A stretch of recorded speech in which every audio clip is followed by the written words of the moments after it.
Ray, let me begin with this.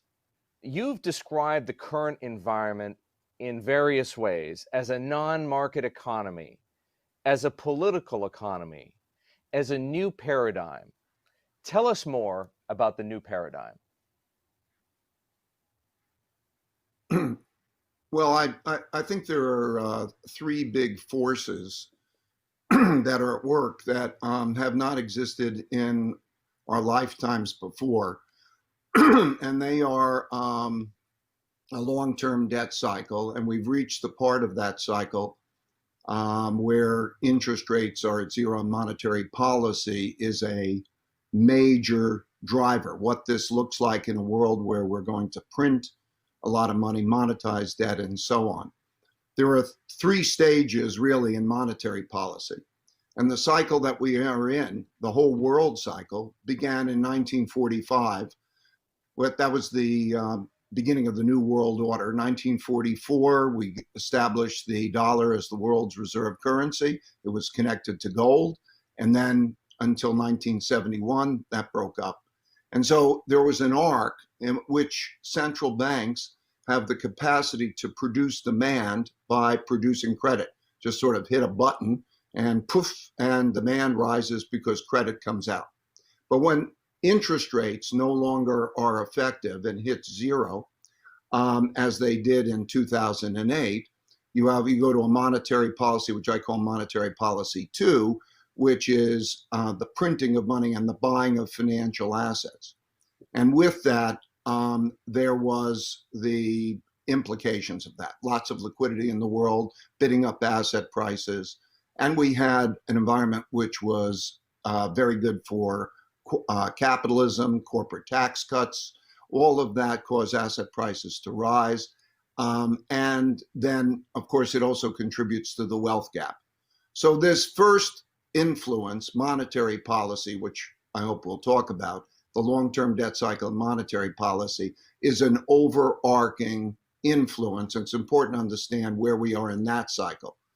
Related to that cycle is also the wealth gap cycle, periods of prosperity that occur after wars, during periods of peace. There are periods of peace because there's a dominant power that no one wants to fight, and you have a prosperous period. And during those periods, there's a lot of development of credit, a lot of also expansion of prosperity and so on, technology development, and that creates wealth gaps.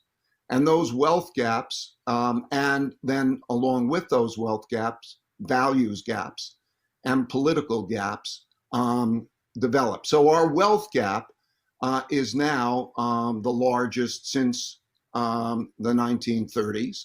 And the political gap is also very large. And so that influence is a giant influence. So that's number two.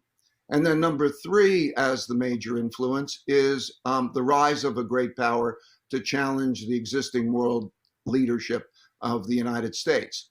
And these cycles have happened over periods of time. That competition, that wars of various types, trade wars and the like, is another factor. So those factors are in place and were in place before we had the coronavirus. The coronavirus came along and is a knockback, and it has big financial implications. But so I think those are the three factors. And now when we look at monetary policy, I'd like to get into what that means, what the value of money is, and how that affects the markets and the currencies that we're now dealing with. Well, perhaps I could ask that question of you this way. I've heard you say, Ray, that central banks control the capital market now. What does that mean? In the normal world, at normal times, the way the system works is central banks put money on deposit, and banks come along and they borrow that money and lend it to those who they expect will pay back. And that then passes through the credit system. And then all financial assets compete with each other. And it spreads out. Credit gets expanded. And then there's the issue of payback. And then we have the cycles. Money's too loose, inflation rises, central banks put money on deposit, tighten money, and it slows down, and we go through our cycles. That's no longer the case for the most part. Today, the economy and the markets are driven by the central banks and the coordination with the central government. What I mean by that is the purchases right now of financial assets by the Federal Reserve or the purchases by the Federal Reserve of government securities are the drivers of that market. So the production of the money, if you look at money and you look at who is in the market. So the Federal Reserve, for example, will set an interest rate that for different types of creditors based on its economic objective. In the old days, let's say when we had the 2008 financial crisis, we needed to protect banks because they were systemically important, and then money market funds and commercial paper and the like. Now it's much broader than that. The whole economy is systemically important. If they didn't go out and make lending to companies, including what we call fallen angels, those that were just above investment grade and fell into investment grade, we would lose large parts of our economy. And so we're in a situation now where they're the market makers. Take the market out, take the central banks out, and you have a different story, including the value of money. What is the value of money? I mean, think about it in Europe, for example. The central bank will lend to banks at a minus 1%. And so that means you don't have interest payments. In fact, you have interest credits. And the central banks will take that debt on. They'll own it. And they have a political agenda, not an economic agenda, in which they'll determine whether they'll be paid back or when they want to be paid back based on how the economy is doing and what will happen. So in that case, like an example in Europe and the similar situations in the United States and Japan in varying degrees, they will make loans that will have interest credits almost, or let's say zero. You don't have to pay interest back. And you may not have to pay principal back. It depends on what the conditions are at the time. So those are markets which are driven by central banks, not only their actions, but their desire to be an owner of those assets, and their priorities about that ownership when they buy and when they sell are not the same as the classic free market allocations. And as a result, the capital markets are not free markets allocating resources in the traditional ways. One of the questions investors are wrestling with, Ray, is how far central banks are willing to go in their effort to reflate financial assets to begin with, and then of course they hope, transmit something through to the real economy that would result in growth and jobs. How far are central banks willing to go with this power they've discovered they have? Central banks are willing to go and need to go as far as it takes in order to keep the system afloat. And because we're in the late stages where we have a lot of debt, you are going to see central banks' balance sheets explode. They have to, because the choice is the sinking ship. I've studied the rises and decline of reserve currencies because I think we're at a key moment. I studied the rise and decline of the Dutch guilder, the rise and decline of the British pound, the rise and decline of currencies throughout history. And the track record is a perfect track record. When the time comes where you're faced with political disruptions, is there enough money? There will be enough money. The question will be what the value of the money is and how far they can go. what are the limits to that? And so when we look at the limits, we can discuss what the limits, but what are the market limits, or how does that become manifest? I can describe that. But what's their willingness to go? Their willingness to go is enough to keep order, which means acceptable economic conditions.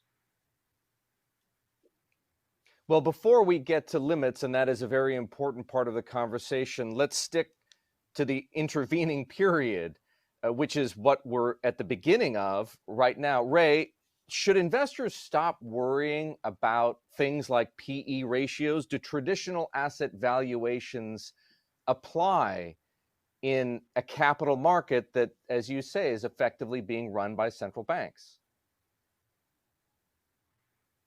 Yeah, they don't apply. I think the important thing to understand is that there's a real economy, and then that has a supply demand of stuff. There's a financial economy that has its supply demand of money and credit, and that the price of an asset will equal the risk-free return, which you can see is something close to zero, and a risk premium. So when you're looking at a bond, and let's say in the United States, a treasury bond less than 1%, or if you take a corporate bond, a good quality corporate bond, slightly more than 1%, and you look at that, or you go to other countries and it's essentially zero, that is the return that investors are getting for the risk-free return.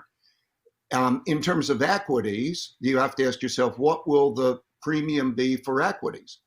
And the central bank has the capacity to put money in the system, and the money, excuse me, and the money and the money competes for getting returns. And so if you ask yourself, what could the risk premium be, or what would the expected excess return for equities be over cash, and they buy assets, that number could go from 4%, let's say, to 2%. The PE is just the inverse of that. So just by way of example, you could make the PE go from 20 or 25 times up to 40 or 50 times by the demand. That may seem implausible, but that's just because people have sticker shock. But it's no less implausible than the zero interest rates. So the risk premium will be driven by the amount of liquidity put in, and multiples are not shouldn't be used as in the traditional way of a frame of reference. I think you have to understand that the capital markets drive the economy and the PEs and the risk premiums more than the real economy drives the capital markets. So if that's the case, so the question is the value of money. What we're seeing now, I'm sorry, go ahead. No, that's fine. Continue your thought, Ray. Continue your thought.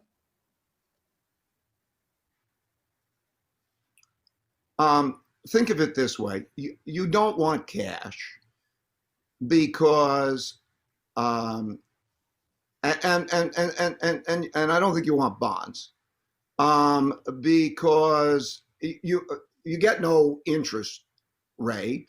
You get a negative real rate, so you get taxed at that negative real rate. And then, so from a holding point of view, it's got no return. And then the central bank's going to print plenty more of it and produce its supply. So there's a move to what is a storehold of wealth. Think about it, like all of us. What is a good storehold of wealth? And if you look at history through times, it's basically almost the reciprocal of the value of money. And we see that from financing. When you think a company or an individual thinks I could borrow money at this level and I can lend it at that level, or I could buy my stock back at that level, you see that kind of movement. And so one through history sees that there are different storeholds of wealth that are basically almost the mirror image or the reciprocal of the value of money. And so that storehold of wealth is equities. In other words, if you were to think about certain types of equities that are not, let's say, economically sensitive, but if you just buy a company and so on, and you think it's the reciprocal of that, and you think that and you realize that they have to put liquidity in the system, then it's equities, it's gold, it is what is the thing that is the reciprocal of the value of money that you have to hold your wealth in. And so that's what we're seeing. And you've seen it through history you can go to the dates it's happened.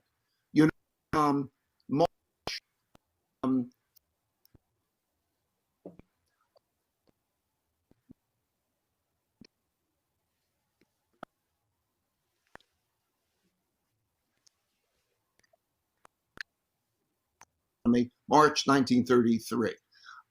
Same thing. August 15th, 1971. Nixon, same thing, devalues. You could see it when Mario Draghi in 2012 said, we'll do whatever it takes. You produce liquidity and you produce money, and that creates the bottoms in those markets because really you're dealing with a liquidity issue. The same in 2008, in November of 2008, it was the TARP plan and quantitative easing. So through history, I can take you back to the Dutch and so on. That decision that they're going to print money and buy financial assets and lend money to the government, which will also disperse money to the poor, to those who need money and the companies. That process has happened over and over and over again in history. And it means that, what do you hold during such things? You hold reflation assets. Doesn't mean inflation assets. What I mean is there's inflation in goods and services. Let's put that aside for a moment. But there's first the inflation in financial assets as those risk premiums are driven down and that liquidity is put into the system, and there's the competition for trying to get returns. So let's talk then, Ray, about the limits of money printing. How long can this continue before central banks do run into the limits of their capacity to explode, as you say, the balance sheet and print money? Well, the limiting factor has to do with the demand for that money and debt. In other words, what debt is, a bond, is a promise to receive a lot of currency. And so when it gives no good return or a bad return, and there's a printing of a lot of currency, clearly it's not desirable relative to other things for private investors. However, the central bank can buy it too. And so the limit has to do with the limit of demand. And that limit of demand has to do with the central bank's purchases of that because they could buy it and hence there's no problem. So you look at periods of time of where in history, where was the most of it that has ever taken place and to try to define the limits. And the war years was an example. I think the most analogous period we're in now was 1930 to 1945. I'll explain the various ways that it was analogous, but more importantly, I'd like to deal with the question of the limits. And so you first had the Depression, and in that Depression, and when you hit zero interest rates, you had the printing of money and the buying of financial assets, and then you had a lot of fiscal policy.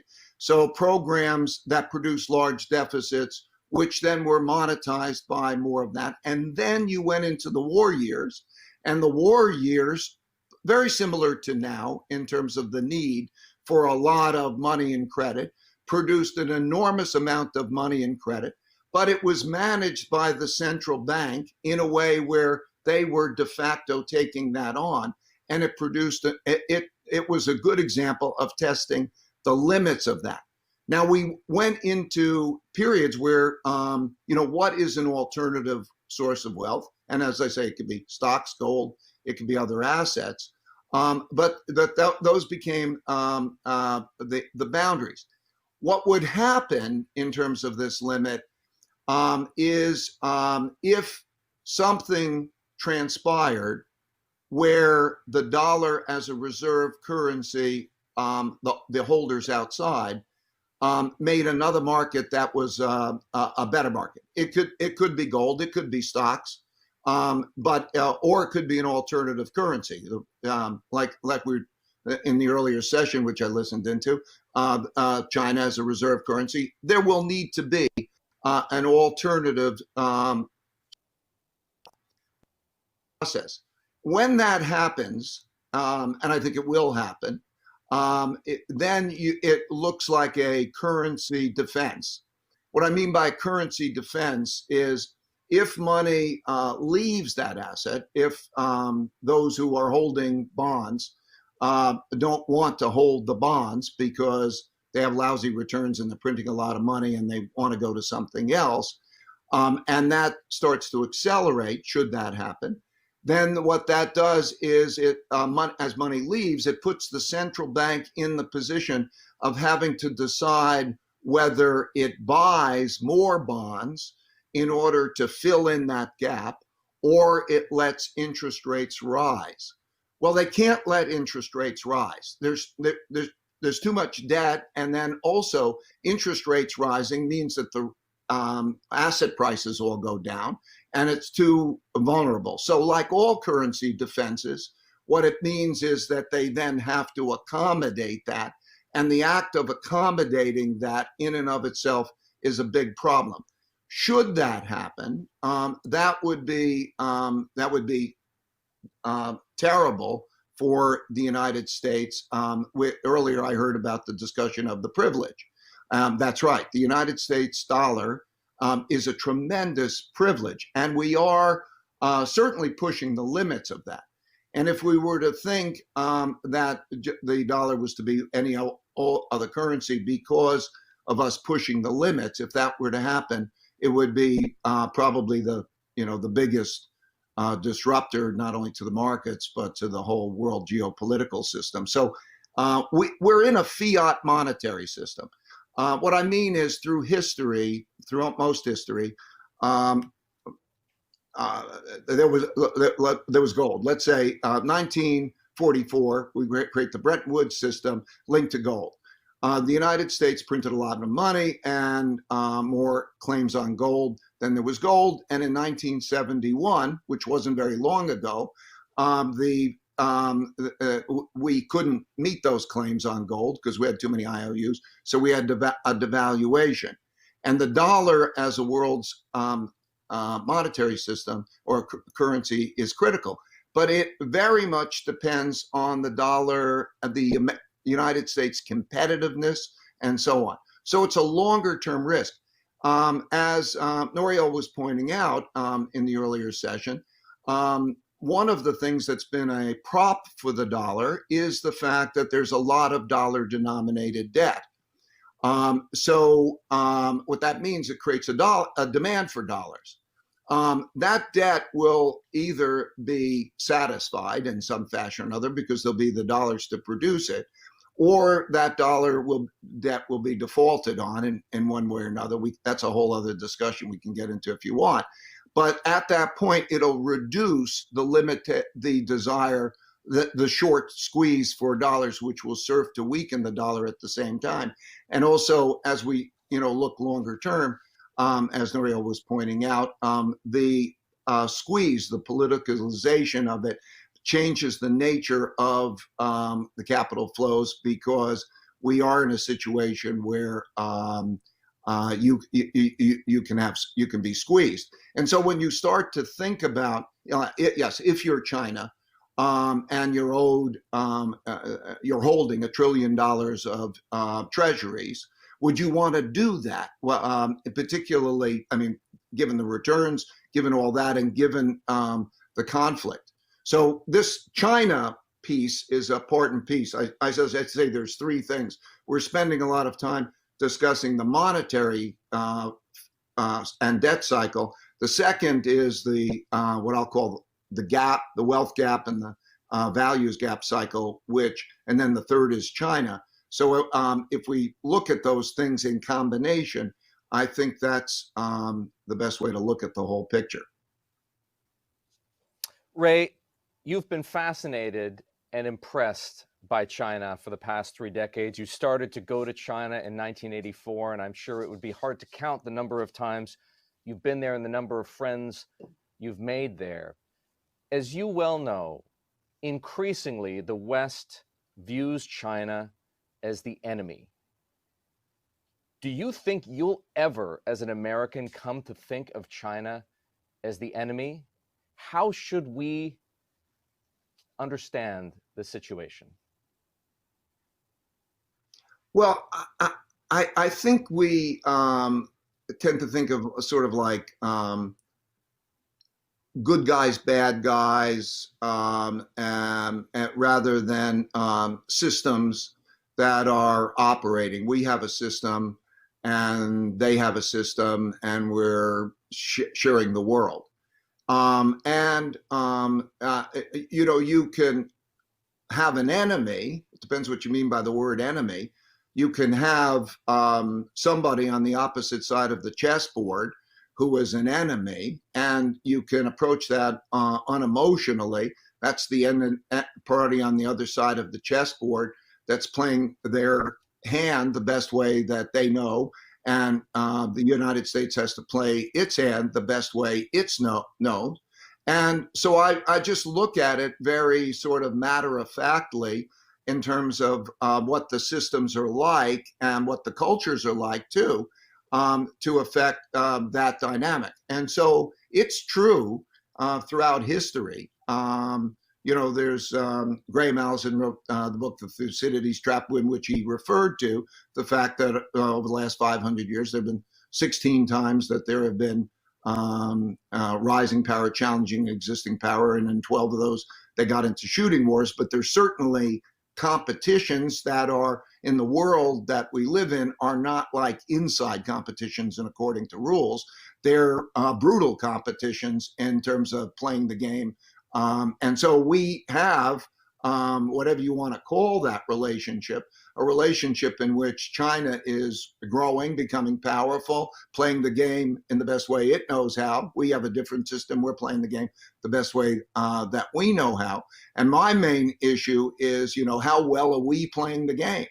How well is the United States in that world? And then you go back to basics. And the basics are things like education, the quality of education over a period of time. Whether you are united in a common purpose. When you have a highly fragmented world, fragmented psychology, fragmented economics, everybody's got an opinion of what should be done, but are we actually achieving those things? And you have those kinds of problems. I worry about that in terms of the competition, but it's a very impressive system, and they're very smart, wise people with great historical perspectives, but they're on the other side of the chessboard in that game. So that's what it looks like to me. Ray, I want to thank you very much for joining us here at Bloomberg's Global Asset Owners Forum. Kind of you to share all this time with us.